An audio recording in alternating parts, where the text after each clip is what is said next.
በስላሴ ስም መመካት፣ በስላሴ ስም ማማተብ፣ የስላሴን ስም ማጥናት መማር ይሄንን ያርቃል። በስላሴ ስም መመካት፣ በአብ በወልድ በመንፈስ ቅዱስ ስም መመካት፣ ማማተብ፣ ሲበሉ አማትቦ መብላት፣ ከቤት ሲወጡ አማትቦ መውጣት፣ ወደ ቤት ስትገቡ የራሳችሁ ቤት እንኳን ቢሆን አማትባችሁ መግባት፣ ውላችሁ ወጣችሁ እንኳን ቢሆን ተመልሳችሁ ስትገቡ አማትባችሁ መግባት፣ የራሳችሁን እስክብሪቶ ለሰዋውሳችሁ እንኳን ቢሆን ሲመለስ አማትቦ መቀበል። የትም ቦታ ላይ የስላሴን ስም ምን ማድረግ ነው? ማህተም ማድረግ ማለት። የጌታችን መድኃኒታችን ኢየሱስ ክርስቶስን ስም መጥራት። ሰይጣን ኢየሱስ እንደሚባል ስም አድርጎ የሚጠላው ነገር የለም። ታውቃላችሁ? ይሄ እውነት የለም አለው። የራሱን የቻለ አጠራር። ጌታዬ ኢየሱስ ክርስቶስ ሆይ ምን በለኝ ነው? ማረኝ ነው። ጌታዬ ኢየሱስ ክርስቶስ ሆይ ወይም እግዚኦ መሐረነ ክርስቶስ። በቴዎሎጂ ትምህርት ኦ ሎርድ ጂሰስ ክራይስት ዘ ሰን ኦፍ ጋድ ሃቭ መርሲ ኦን ሚ የሚባለው ማለት ነው። በዓለም አቀፍ ቴዎሎጂ ሁሉ ይታወቃል። ሎርድስ ፕሬየር ነው የምትባለው። የጌታ ጸሎት ነው የምትባለው። የጌታ ስም ተጠርታ የምትጸለይ ጸሎት ነው።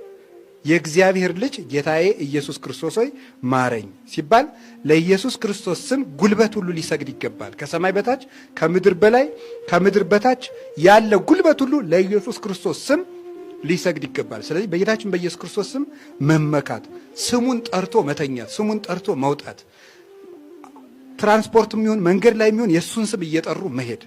በኢየሱስ ክርስቶስ ስም ድል የማይነሳ አጋንንት የለም። ከዛ የክርስቶስን ሕግ ማንበብ፣ መጠበቅ፣ መጸለይ፣ በሱ መንገድ መሄድ ማለት ነው። አምስቱ መመላለሻዎች ማለት ልጅነትን መጠበቅ፣ መጠመቅ።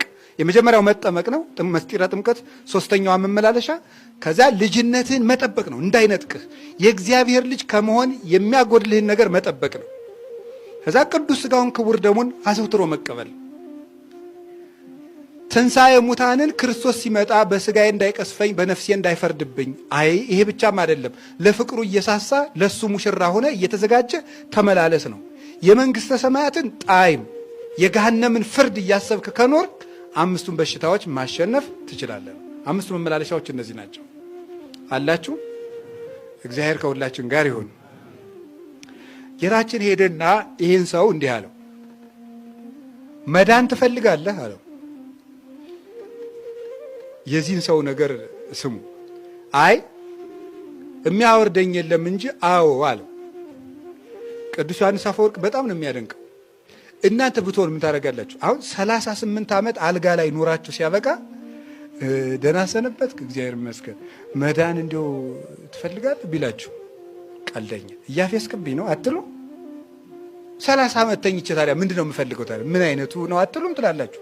እንል ነበር ነው። ምን አይነት ትሁትና ትዕግስተኛ ሰው ነው ይላል። ትዕግስቱ አዎ ነው ያለ እንጂ እንዴት ትቀልድብኛለህ አላለ። ትዕግስት፣ በመከራ ሰዓት ትዕግስት። አንዳንዱ ሰው ሲርበው እንደ ጅብ ነው የሚያደርገው።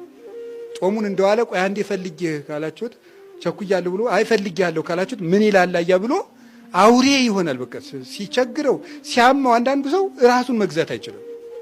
በችግርህ ጊዜ ማንነትህ ይለካል ማለት ነው። ይሄ ሰው 38 ዓመት ታሞ እንኳን አልተበሳጨም። እኛ እኮ እንደው 3 ቀን ራስ ፍልጠት ዞን ቤት ያለ ሰው ሲንጫጫ ራሱ ባካችሁ አትንጫጩብኝ እናንተን ወደማላይበት የት ልሄድ ነው የሚሉ ብዙ ሰው። ይሄ ሰው ግን 38 ታሞ እንኳን አልተነጫነጭም። ትዕግስት። ሁለተኛው የዚህ ሰው የሚያስደንቀው ተስፋው ነው ይላል ሊቁ ቅዱስ ዮሐንስ አፈወርቅ ሲተረጉም። 38 ዓመት ሙሉ እንዴት እድናለሁ እያለ ጠበቀ ይላል። እኛ እኮ ይላል ቅዱስ ዮሐንስ አፈወርቅ ከእግዚአብሔር አንድ ነገር ፈልገን 3 ቀን ከሞከርነው በኋላ አቋርጠን የምንተወው ይላል። 3 ቀን እንኳን ሞክረን እስቲ እግዚአብሔር ያሳያችሁ። ራሳችሁን ለመለወጥ ስንት ዓመት ለፍታችኋል? ማለት ደጋግሞ የሚጥለንን ኃጢአት ለመላቀቅ ስንት ዓመት ነው የደከማችሁበት? ትንሽ ምን ልንል እንችላለን? ደብረ ሊባኖስም 40 ቀን እጄ ነበር፣ ዋልድባም እጄ እንዲሁ 20 ቀን እጄ ነበር፣ በአባቶችም ሱባኤ እጄ ነበር፣ ግን ምንም አልተለወጥኩም። በቃ አሁን እንደዚህ ይላል።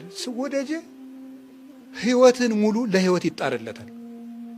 አምና ባይሳካ ዘንድሮም ጣር፣ አምናም ባይሳካ ዘንድሮም ጣር፣ ዘንድሮም ባይሳካ ከርሞም ጣር። ለህይወት 38 ዓመት ይለፋለታል። ተስፋ ደግሞ አለመቁረጥ ነው። ሰው ከ38 ዓመትም በኋላ ይሄ ፈውስ የሚባለው ስለ መንፈሳዊ ፈውስ ነው እየነገረን ያለ እንጂ የሰውየውን ጤንነት አይደለም እያወጋን ያለ። የሱ በሽታ ለመንፈሳዊ ጤንነታችን ምሳሌ ሆኖ የቀረበ ነው። 7 ዓመት ጣርኩኝ አንድ ኃጢአት ግን ሊለቀኝ አልቻለም አትበል ነው። 38 ዓመትም 40 ዓመትም 50 ዓመትም ሊያደክምህ ይችላል ራስህን ለማሸነፍ ነው። ስለዚህ መለወጥ ግን አይቀርም። አልለወጥም እኔ እንደው አልለወጥም አትበሉ።